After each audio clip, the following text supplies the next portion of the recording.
परिचयटा आज्ञा ମୁଁ ସରୋଜିନୀ ଆଚାର୍ଯ୍ୟ। ମୋ ବାପ ଘର ସୁନ୍ଦରଗାଁ, ଶାଶୁଘର ଏଇ କୁମାରପୁର। अच्छा कालिया को केते भल पाते? କାଳିଆ ତ ମୋ ଜୀବନ। ସଂସାର ଯାକ ସମସ୍ତେ ତାକୁ ବଡ଼ ଠାକୁର କହିଲା ବେଳେ ମୁଁ ତାକୁ ମୋ ପୁଅ,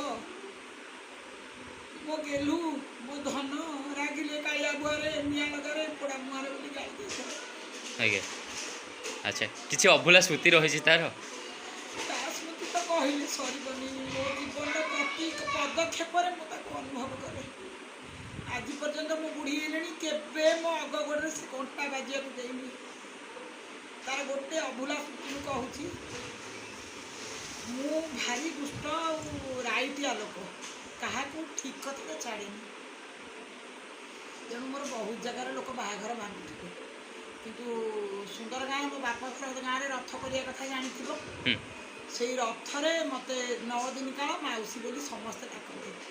ଆଉ ମୋ ପିଲାମାନେ ଆଜି ଯେଉଁମାନେ ବହୁତ ବଡ଼ ବଡ଼ ଓକିଲ, ଦେବୀ ପ୍ରସାଦ ଦାସ, ଦୀପକ ଦାସ, ସବୁ ସେମାନେ ଯେତେବେଳେ ରଥ ହୁଏ ସବୁବେଳେ ଡାକିବେ କାଳିଆରେ ମାଉସୀକି ଏଇଠି ରଖ, ଯେମିତି ଆମେ ଡାକିଲେ ଓ କରିବ। ମାଉସୀକି ଆମଠୁ ଦୂରକୁ ନବୁନି କି ତୋଠୁ ଦୂରକୁ ନବୁନି।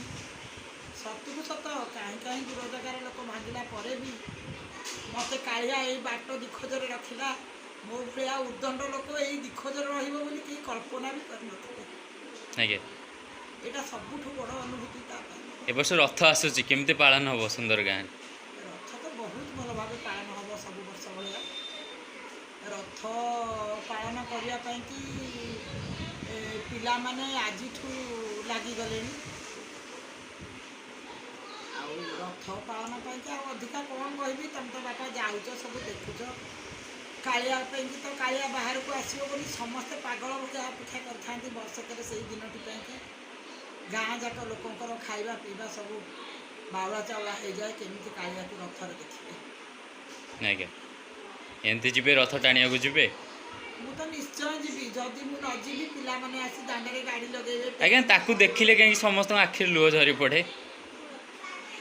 କହିପାରିବିନି ବାପା, ମୁଁ ଏତିକି ଜାଣିଛି ତାକୁ ଦେଖିଲେ ମୋ ଆଖିରେ ଲୁହ କାହିଁକି ଗଳେ ମୁଁ କହିପାରିବିନି।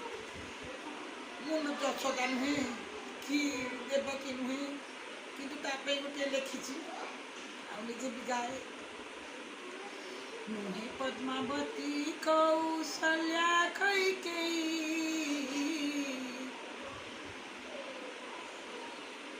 ନୁହେଁ ପଦ୍ମାବତୀ କୌଶଲ୍ୟା କୈକେୟୀ, ଯଶୋଦା ଦେବକୀ ନୁହେଁ ଗୁଣ୍ଡିଚା ମୁହିଁ, ମାଟିଏ ତୋର ଧାଇ ମାମୁ ସହି, ଦଧିବା ମନ ତୋ ଦୁଃଖ ଆଉ ପାରୁନି ସହି, ଧନ ମାଗିବି ବୁଲିରେ ଭିକ ତୋଳି ପାଇ, ମୋ ଦଧିବା ମନ ତୋ ଦୁଃଖ ଆଉ ପାରୁନି ସହି। ଏଇଟା ଘୋଷା। ଆମ ମଝିରେ ଆଉ ଭଲ ଭଲ ଜିନିଷ ଅଛି। ତା ଭଙ୍ଗା ମନ୍ଦିର ତମେ ଦେଖିଥିବ, ଦଧିବା ମନ ଜାଣିଥିବ।